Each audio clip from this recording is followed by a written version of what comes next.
My God, how many good deeds are lost to heaven. This is how St. John Vianney begins his sermon about the true and false virtue.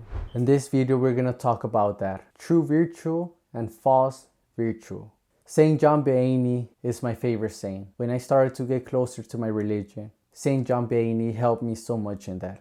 I started to read and listen to his sermons, and it changed my life completely. If you haven't listened to his sermons or read them, I recommend it 100%. I truly believe that those sermons, if you follow them, you're going to be a saint.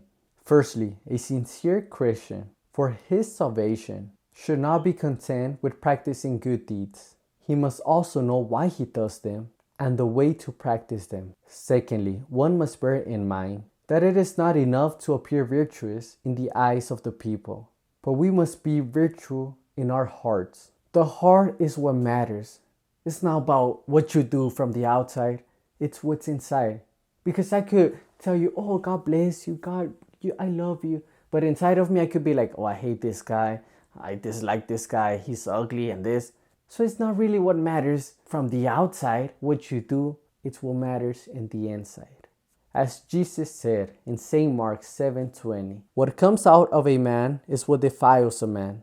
For from within, out of a heart of a man, come evil thoughts, fornication, theft, murder, adultery, covetousness, wickedness, deceit, licentiousness, envy, slander, pride, foolishness.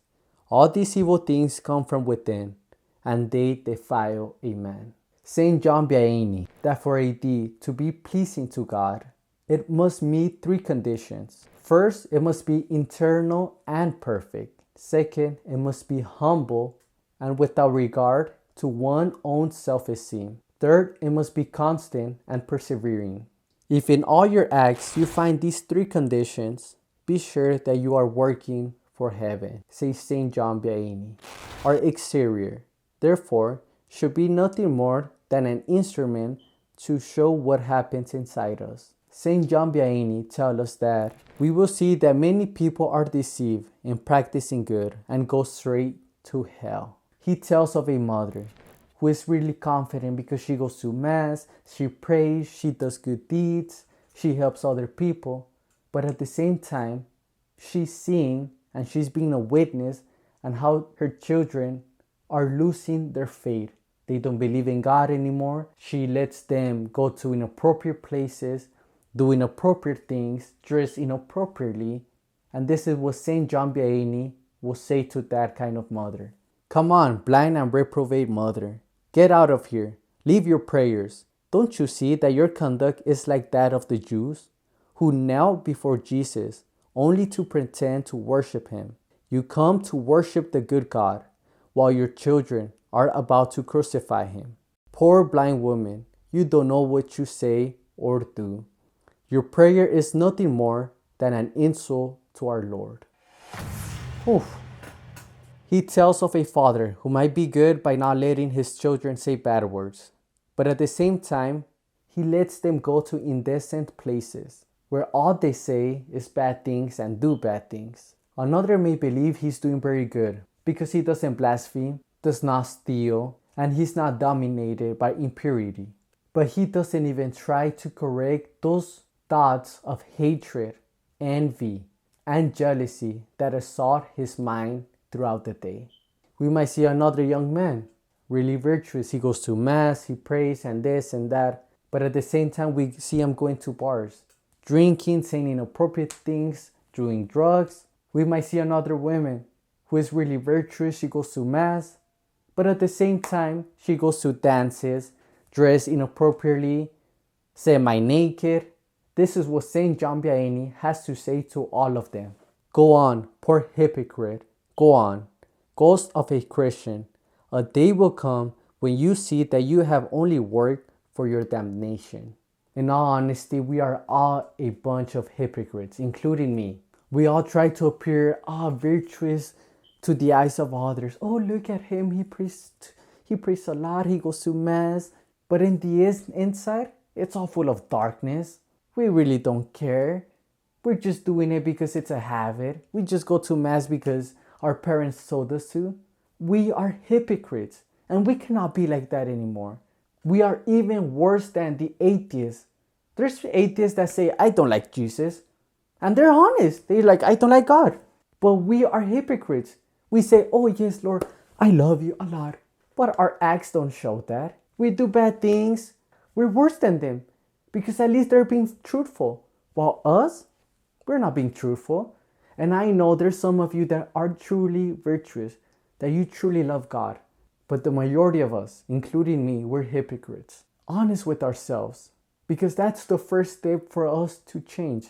Being honest and accepting that, yeah, we're hypocrites. Our virtue must be humble and without looking for the praise of others. If we want to be rewarded for them, we must hide as much as possible the good that God has put in us to avoid that demon of pride, snatching all the merit of our good works. St. John Vianney is saying how there's a lot of people who are genuinely virtuous, but they're saying it to everybody. Oh, I fasted. Oh, I help a lot of people. I give this much money. Do you think really that's virtuous? Yes, you are, but you're messing it up. It's like you're getting all your virtue and throwing it to the trash.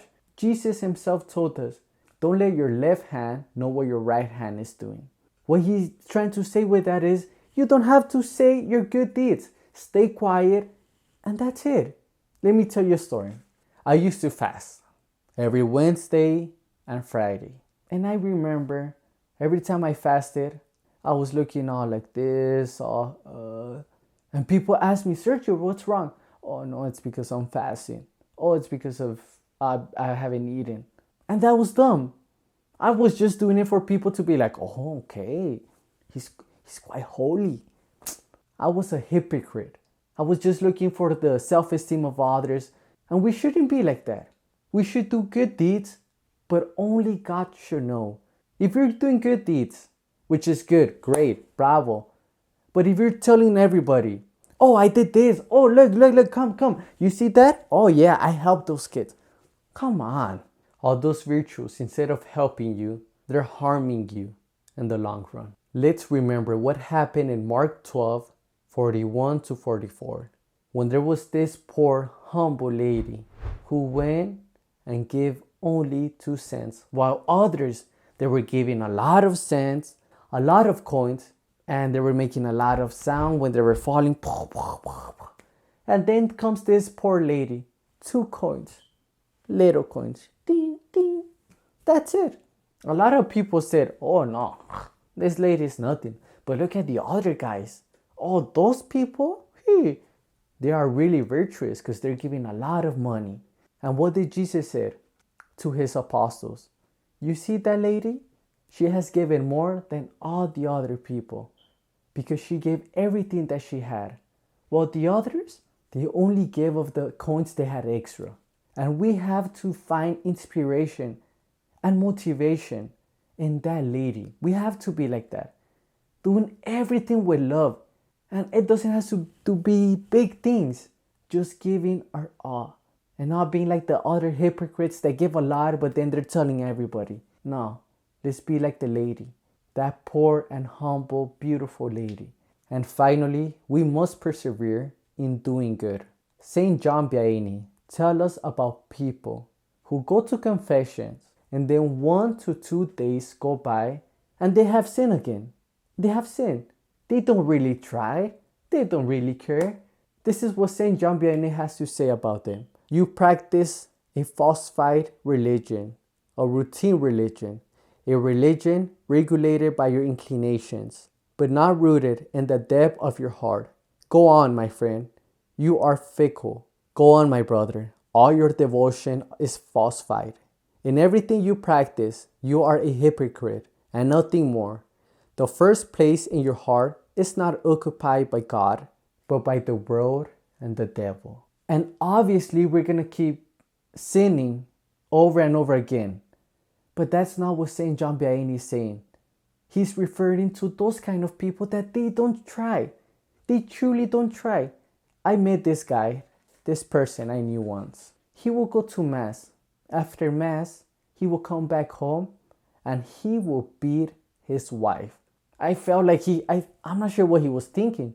He probably thought, oh, I have a pass from God because I went to mass. So now I could beat my wife. Do you really think that was a real Christian? That he really loved God? That he really tried? Of course not. Of course not. And sadly, there's people like that. It has become so ubiquitous for people, for Catholics not to try. They confess their sins and then after a while, they have committed them again. Our attitude should be like those of the saints. I prefer to die before committing a mortal sin. That should be our attitude, truly. And you might be saying, no, Sergio, but I don't have my wife. I don't have my girlfriend. No, but you do go back home and you judge. And you wish the worst towards other people. You have envy. Those little things too. And we have to change. From this, we must conclude that our virtue, to be solid and pleasing to God, must be rooted in the heart, must seek only God, and hide its acts from the world as much as possible. We must be careful not to falter in God's service. On the contrary, we must always move forward, since through this means the saints ensure their eternal happiness. And I'm going to leave you with the phrase from Saint John Vianney. He will say the following: choose either God or the world, but only choose one and dedicate yourself to only that. If you choose God, dedicate yourself to God. If you choose the world, dedicate yourself to the world. Have fun, keep sinning, do whatever you want, but just be aware that once you die, you're going to be face to face with our Lord. And He's going to be like, I don't know you. So only choose one. And let's remember what it says in Apocalypse chapter 3, 15 to 16.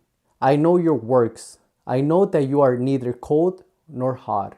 I wish you were either cold or hot. So because you are lukewarm, neither hot nor cold, I will spit you out of my mouth. So there you have it. God doesn't like lukewarm. You're either cold or hot. You're either white or black. There's no gray in here. So if we are going to love God, let's truly love our God. Truly. I hope you enjoyed this video. Please give it your thumbs up. And that's it, my brothers and sisters. God bless you. And please pray for me. And I'll be praying for all of you. Thank you so much. See you later. No light this week quite a while. I'm quite tired now. Even my mouth hurts. Hi.